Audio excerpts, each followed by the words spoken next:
If you love movies and movie discussions, you come to the right place. Who am I, you ask? I am the Wiz, and I'm here to review the 1996 Star Trek movie, Star Trek First Contact. Alright, so let's just get right into the plot here. The Enterprise and its crew follow a Borg ship through a time warp to prevent the Borg from taking over the Earth in a past era. Stuck in the past, Geordi LeForge, played by LeVar Burton, helps a pioneer of space travel, played by James Cromwell, in his efforts to create the first warp drive, while Captain Picard, played by Patrick Stewart, and Data, played by Brent Spiner, battled the Borg Queen, played by Alice Craig, as she tries to take over the Enterprise. Well, I've got some thoughts. What I will say is that this is an improvement from Generations, but before I get really into that, I want to say that once again, it just feels like previous experience with the crew is recommended. When the film starts, there's a flashback sequence that says that something has happened that did not happen in Generations. Now, this movie basically came out 2 years after the series ended, I believe.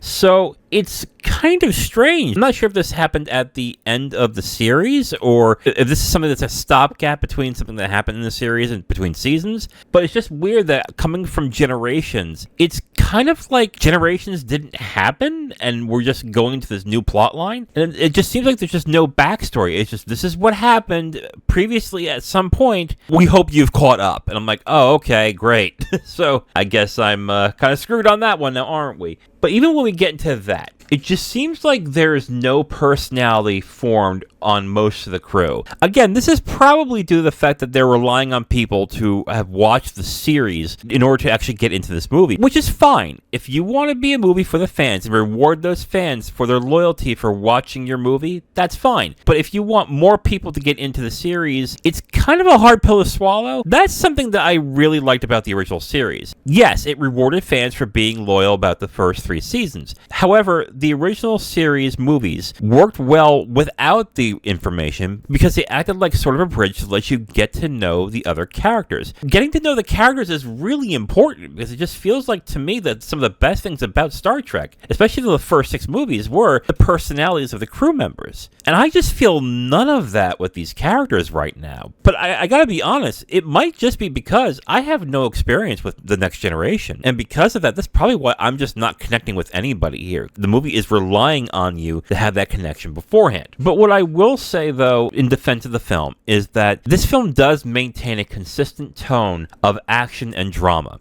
And this film feels like it doesn't really let up. There's either an action sequence or there's some drama that's leading to an action sequence. Or there is something that leads the plot along. There really is no downtime in this film, which I think is a very good thing, because if you're not going to do a lot of character work, and you're not going to do a lot of stuff that will fleshen out the characters more than they already are, then you're going to want to have a plot that is going by at a brisk pace to keep it entertaining. And this was a fairly entertaining movie. But what I will say is the Borg are interesting villains, but I would have liked to have had more depth to them. The Borg is an interesting villain with the way they assimilate and take over bodies throughout the entire film. And really, they were the most interesting part of the film. The way that they interacted with the rest of the crew, and the way they took over everybody, and the way they attacked and everything. Like, I thought they were incredibly interesting. But for the most part, they're mechanical zombies, and I thought there could have been a lot more, especially when they introduced the Borg Queen and what she was doing with Data. I thought those were some interesting scenes, but I would have liked to know more about that. But I guess, again, it's relying on you to know what happened in Next Generation. But honestly, I do think Star Trek First Contact is a good movie. I think it's fun, and I think for the most part, it's entertaining. But what I really liked about the Star Trek movies were the personalities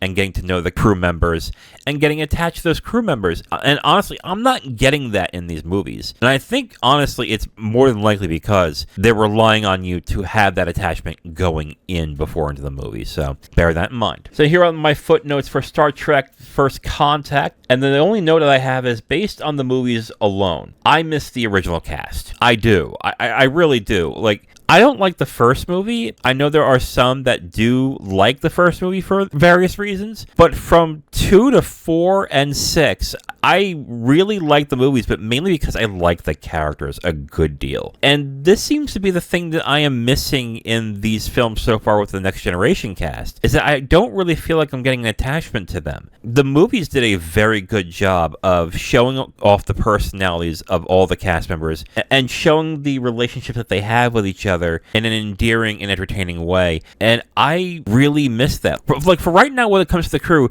I don't know who has relationships with who or what. I know LeForge had a relationship with Data in the first movie, but in this movie, they don't really talk at all with each other. Is there a romance going on with the crew? I have no idea. Is there a relationship that's more combative with Riker and Picard? I still don't know. Like, I don't know any of these relationships at all. Maybe a little bit of a thing with Worf and Picard, that there's kind of like a bond there, but other than that, it's really only hinted at. I honestly just miss the original cast. I hope in the next 2 movies they grow more on the characters, but I'm starting to get the feeling that's not going to happen. So overall, despite my trepidations, I do recommend Star Trek First Contact. I think it's an entertaining film. I think that the action and the drama involved in the film is actually very good. It's kept at a good pace, and it's never boring. But again, the thing that I liked about the Star Trek movies before is the personalities that were on display and the relationships that are in there, and I feel zero attachment to these characters. And I'm guessing the only reason why I feel this way is because I have no previous experience with these characters other than the last movie,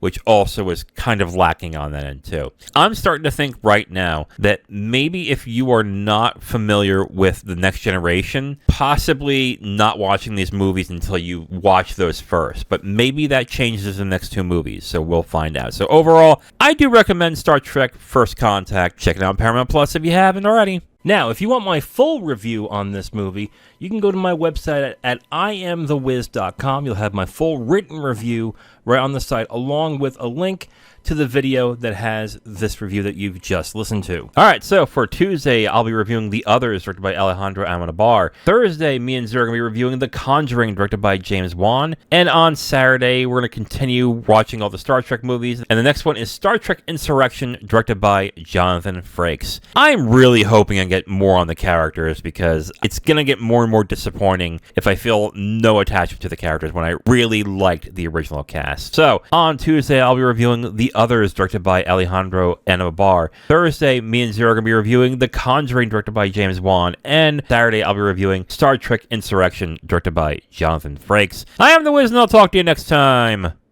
Bye.